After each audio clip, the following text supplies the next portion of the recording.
Bienvenue à tous. Aujourd'hui, je vais vous raconter une histoire qui, je l'espère, résonnera en vous.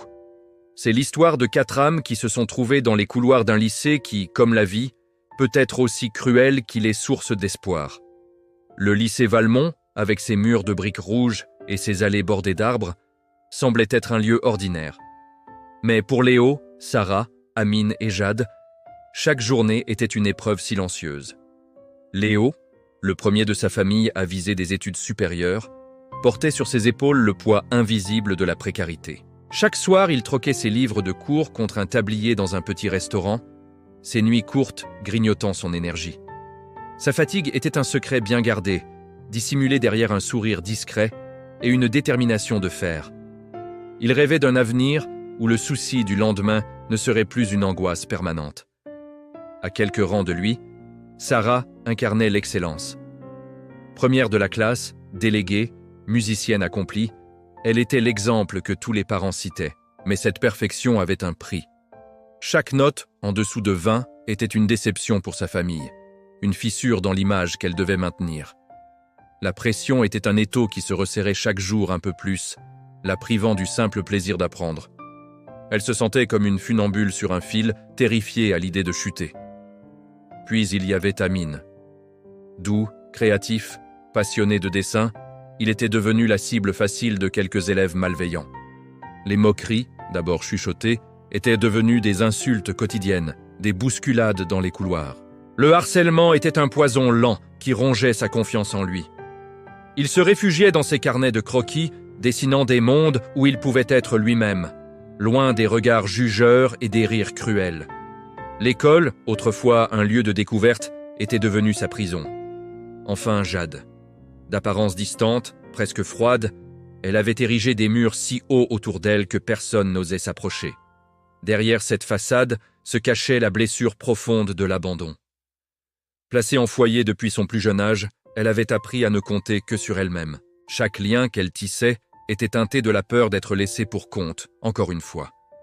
Pour elle, l'amitié était un risque qu'elle ne se sentait plus capable de prendre. 4 destins, 4 solitudes qui se croisaient sans jamais vraiment se rencontrer.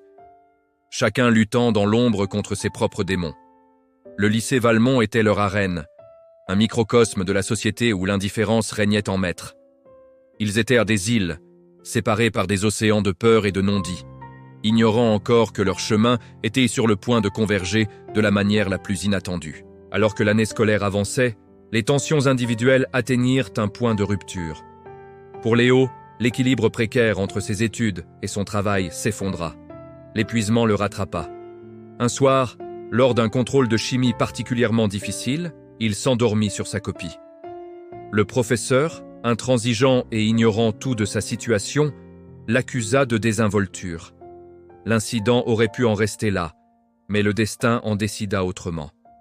Quelques jours plus tard, une somme d'argent destinée à un voyage scolaire disparut de la salle des professeurs. Les soupçons, injustes et alimentés par les rumeurs, se tournèrent rapidement vers Léo. Sa situation financière modeste et son récent manque de sérieux en faisaient le coupable idéal. Convoqué dans le bureau du proviseur, il se vit menacé d'expulsion. Le monde de Léo s'écroula. Lui qui avait tout sacrifié pour s'en sortir était maintenant accusé d'un vol qu'il n'avait pas commis. L'injustice était si violente, si totale, qu'elle anéantit sa combativité. Le découragement, froid et pesant, s'empara de lui. À quoi bon se battre si le monde était déjà décidé à vous condamner? La nouvelle de l'expulsion imminente de Léo se répandit comme une traînée de poudre. Pour Sarah, Amine et Jade, cette histoire ne fut pas qu'un simple fait divers. Pour Sarah, l'injustice faite à Léo était le reflet de la rigidité d'un système qui ne voyait que les notes et les apparences. Un système qui la broyait elle-même. Pour Amine, voir Léo, un élève discret et travailleur, devenir la cible de l'école entière, lui rappela sa propre impuissance face au harcèlement. Il connaissait la douleur d'être seul contre tous. Et pour Jade, la détresse dans le regard de Léo fit écho à sa propre solitude. Elle reconnut en lui le même sentiment d'être abandonnée par un monde indifférent. Ce soir-là, quelque chose changea. Poussée par une impulsion qu'elle ne s'expliquait pas, Sarah envoya un message à Amine et Jade. « On ne peut pas laisser faire ça. Retrouvons-nous demain avant les cours. Le lendemain matin, dans le froid d'une petite salle d'études vide, les 3 adolescents se firent face. Le silence, d'abord maladroit, fut brisé par Sarah. « Léo est innocent, j'en suis sûr. On doit faire quelque chose. » Amine, la voix tremblante mais ferme, acquiesça. On ne peut pas le laisser tomber. Jade, les bras croisés, les observa. Puis, d'une voix basse, elle dit « D'accord, qu'est-ce qu'on fait ?» À cet instant précis, un lien invisible se tissa entre eux. La solidarité naissait des cendres de leur solitude respective.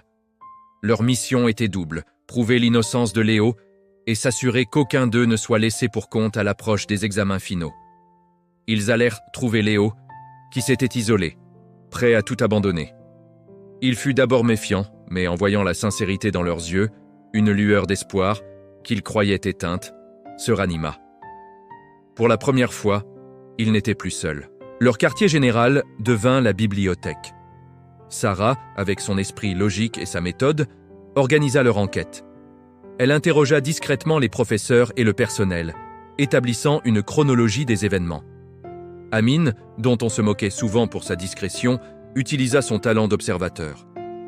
Il remarqua des détails que personne n'avait vus, des regards fuyants, des conversations à voix basse.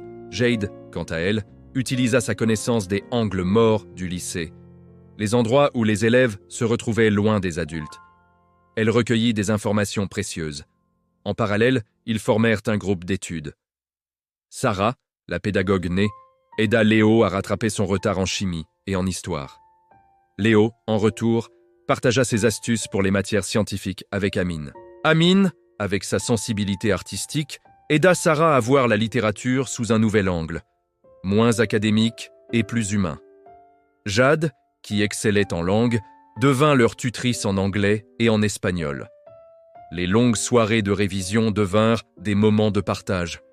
Ils découvrirent leurs histoires, leurs peurs, leurs rêves. La pression des examens était toujours là, mais elle était désormais partagée et donc allégée.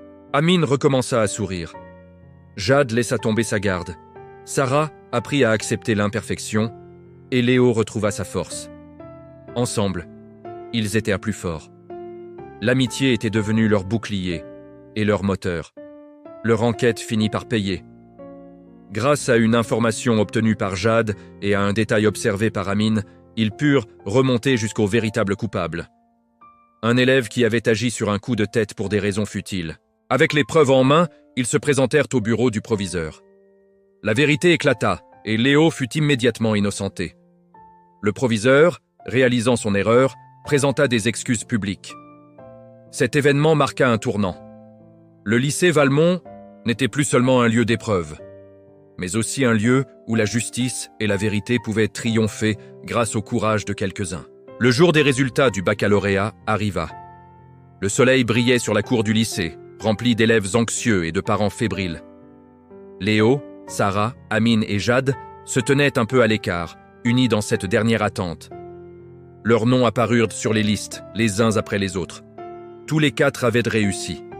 Et pas seulement réussi, mais brillamment. Léo avait obtenu une mention, lui ouvrant les portes de l'université dont il rêvait. En voyant son nom, ses yeux se remplirent de larmes de joie et de soulagement. Il se tourna vers ses amis, le cœur débordant de gratitude. Sarah, libérée de la pression, avait elle aussi décroché la mention qu'elle visait, mais pour la première fois, elle ressentait la fierté de son propre accomplissement, et non celle d'avoir répondu aux attentes des autres. Amine, qui avait retrouvé sa confiance, prévoyait d'intégrer une école d'art, ses carnets de croquis sous le bras. Et Jade, qui avait appris à faire confiance, envisageait son avenir avec une sérénité nouvelle, sachant qu'elle avait désormais une famille qu'elle avait choisie. Ils ne se sont pas jetés dans les bras les uns des autres dans une explosion de joie exubérante. Leur célébration fut plus profonde, plus silencieuse. Un simple regard, un sourire échangé, une main posée sur une épaule. C'était la reconnaissance silencieuse du chemin parcouru. Ils avaient affronté la pauvreté, la pression, le harcèlement et l'abandon. Ils étaient retombés, ils s'étaient découragés, mais ils s'étaient relevés ensemble. Leur histoire n'est pas une fable. C'est un rappel que même dans les moments les plus sombres, l'amitié peut être une lumière. C'est la preuve que la solidarité est plus forte que l'isolement et que la persévérance, nourrie par l'entraide, peut nous permettre de surmonter les obstacles les plus insurmontables. En quittant les grilles du lycée Valmont pour la dernière fois, ils ne laissèrent pas seulement derrière eux des salles de classe, mais des épreuves qui les avaient forgés. Ils partèrent vers leur avenir, non plus comme des individus solitaires luttant pour survivre, mais comme des amis, forts de leur histoire commune, prêts à conquérir le monde. Merci d'avoir écouté.